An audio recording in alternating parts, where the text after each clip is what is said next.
भारतीय रेलवे के लिए 26,02,000 करोड़ रुपए का रिकॉर्ड बजट आवंटन किया गया है। वहीं अगर 2014 की बात करें तो यह बजट मात्र 35,000 करोड़ रुपए हुआ करता था। भारतीय रेल ने सुरक्षा को प्राथमिकता दी है और इसी के चलते बजट को बढ़ाया गया है। कुल मिलाकर भारतीय रेलवे ने सुरक्षा को मुख्य प्राथमिकता दी है और आवंटित बजट में से भारतीय रेल ने सुरक्षा संबंधित खर्चों से 10,08,000 करोड़ रुपए का बजट आवंटित किया है। यदि पिछले 10 वर्षों का बजट देखें तो बीते वर्षों में कुल 20,000 किलोमीटर रेल पटरी या विद्युतीकरण हुआ है, और लेकिन वह अब वर्तमान में इस बजट में 40,000 यानी दुगुना कर दिया गया है। विद्युतीकरण का बजट भारतीय रेल ने इस वर्ष 2500 जनरल कोच के निर्माण का ऑर्डर भी दिया है। जम्मू कश्मीर और उत्तराखंड से आए साथियों को मैं बताना चाहूँगा, इसका सीधा लाभ हमें दोनों राज्यों में मिल रहा है।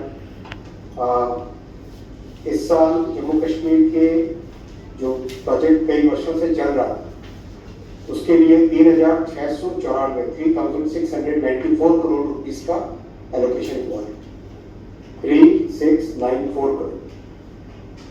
और इसके साथ ही साथ जैसा आपको जानकारी है कि और नए प्रोजेक्ट्स को आगे बढ़ाने के लिए भी काम चल रहा है। डीपीआर बनाने का काम, और विशेषकर बारामूला से और आगे पूरी तक ले जाना, फिर दो और लाइनें हैं वहाँ पे, प्लस 4 जो टर्मिनल बनाने अपने बड़गांव से लेके बारामूला तक जो सेक्शन है इसमें 4 जगह टर्मिनल्स बनाने थे, उस सब का काम चल रहा है। और 4 स्टेशन का भी काम चल रहा है, बड़गांव का स्टेशन, जम्मू तवी का स्टेशन, श्री माता वैष्णो देवी कटरा का स्टेशन और उदयपुर का स्टेशन, चारों जगह काम बहुत अच्छा तेजी से चल रहा है। ये प्रोजेक्ट अब करीब कंप्लीशन की स्टेज में आ गया है। केवल एक 17 किलोमीटर का जो सेक्शन है T1 टनल, यानी कटरा से रियासी के बीच में जो टनल है, वो काम अभी तेजी से चल ही रहा है। बाकी चनाब का ब्रिज आगे का कंप्लीट संगलदान तक तो खुल ही चुका था, संगलदान से रियासी तक का कंप्लीट होके उसका कमिश्नर रेलवे सेफ्टी का सर्टिफिकेट भी आ गया है। तो जम्मू कश्मीर में ओवरऑल जो वर्षों से बड़ी एक ड्रीम थी वो प्रोजेक्ट अब साकार हुआ है, और जल्दी ही इस प्रोजेक्ट को इनॉग्रेशन के लिए माननीय प्रधानमंत्री जी श्री नरेंद्र मोदी जी का समय लेंगे और इस प्रोजेक्ट को आगे बढ़ाएंगे। वैसा ही उत्तराखंड में भी इस बार बहुत अच्छा एलोकेशन हुआ है। उत्तराखंड के लिए 2024-25 के बजट में 5,131 करोड़ रुपए का आवंटन है। 5,131 करोड़ का आवंटन है। और जो बहुत ही हमारे लिए महत्वपूर्ण प्रोजेक्ट है कर्णप्रयाग का, इस प्रोजेक्ट में 213 किलोमीटर की टनल है, 213 किलोमीटर की टनल है। 171 किलोमीटर 171 किलोमीटर कंप्लीट हो गई है, और बाकी का काम भी बहुत तेजी से चल रहा है।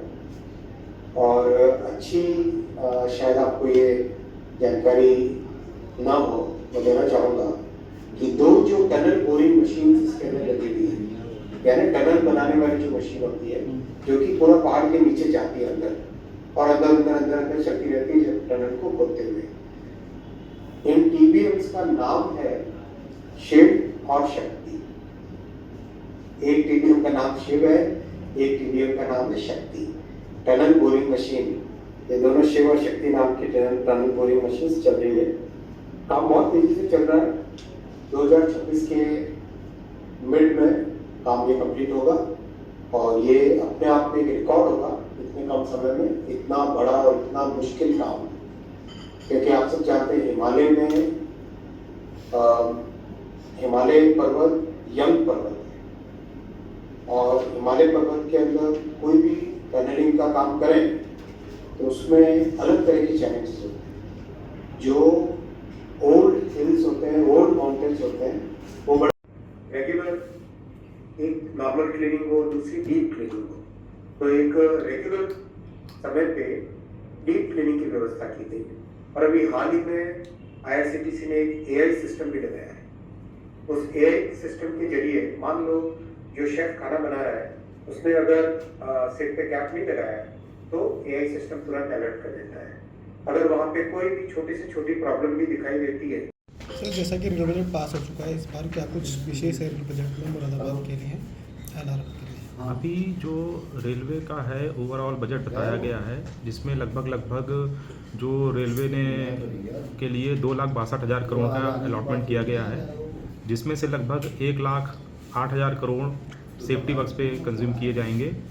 मुरादाबाद मंडल के स्पेसिफिक हमारे प्रोजेक्ट्स सैंक्शन के लिए गए हुए हैं, क्योंकि अब बजट आ गया है तो उसकी भी जानकारी हम लोग को शीघ्र प्रदान करी जाएगी। जैसे ही आएगी हम आप लोगों को बता देंगे। क्या कुछ रेलवे लाइन का भी दोहरीकरण किया जाएगा लखनऊ?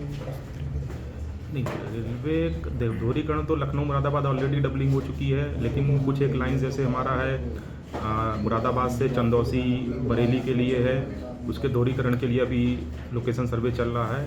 इसके साथ साथ कुछ नई लाइंस और हम लोगों ने प्रपोज कर रखी हैं, उसका भी अभी लोकेशन सर्वे होना है। जैसे कि हमारा काशीपुर धामपुर है और हरदोई सारडी है, इन सब का लाइन का, और सहारनपुर देहरादून भी एक है, इसका भी लोकेशन सर्वे चल रहा है। और जब लोकेशन सर्वे हो जाएगा इसके बाद डिटेल प्रोजेक्ट रिपोर्ट बनती है, फिर फाइनल हम लोग प्रपोज करते हैं। तो अभी इसमें अभी इनिशियल स्टेज पे कह सकते हैं काम चल रहा है। यात्री सुविधाओं में क्या कुछ विस्तार किया गया है इस बार बजट में? यात्री सुविधाओं के लिए जैसे कि ओवरऑल हमारे जनरल जो पैसेंजर्स होते हैं उनको काफ़ी दिक्कतें होती हैं, तो इस साल इस फाइनेंशियल ईयर में लगभग 2,500 कोचेस का ऑलरेडी ऑर्डर पड़ चुका है। और इस बजट में उन पैसेंजर्स के लिए 10,000 एक्स्ट्रा जनरल कोचेस का भी प्रावधान किया गया है। कर्णप्रयाग पड़ता है मुरादाबाद में, तो उसको लेकर क्या कुछ व्यवस्था की जा रही है, कब तक पूरा होगा? कर्णप्रयाग जो अपना ये प्रोजेक्ट चल रहा है, इसके लिए जो टनलिंग, जैसा कि आप लोगों को बताया भी गया आज माननीय मंत्री जी ने, कि टनलिंग जो हमारी में काफ़ी टनलिंग वर्क काफ़ी इसमें रहता है, तो इसलिए प्रोजेक्ट में थोड़ा हम लोग सावधानी बरतते हुए इसमें इसको कार्य को कर रहे हैं। और इसका लगभग जो हमारा कंप्लीसन जो डेट है 2026 के मिड या एंड तक रहेगी। अमृत भारत स्टेशन के तहत मुरादाबाद के मंडल में कितने स्टेशन आ रहे हैं और क्या कुछ कार्य चल रहा है? मुरादाबाद मंडल में आप लोगों को जैसा कि पहले ही बताया जा चुका है, हमारे जो 19 स्टेशनों पर टेंडर ऑलरेडी अवार्ड हो चुके हैं और इनका कार्य काफ़ी तेज़ी से चल रहा है। इसमें से उम्मीद है कि इस फाइनेंशियल ईयर में हमारे कुछ स्टेशनों का भी सौंदर्यीकरण पूर्ण करीब हर ट्रेन में साउथ इंडियन कुजीन मिलता है, वेस्ट मैनेजमेंट। मुरादाबाद से रेहान अंसारी की रिपोर्ट।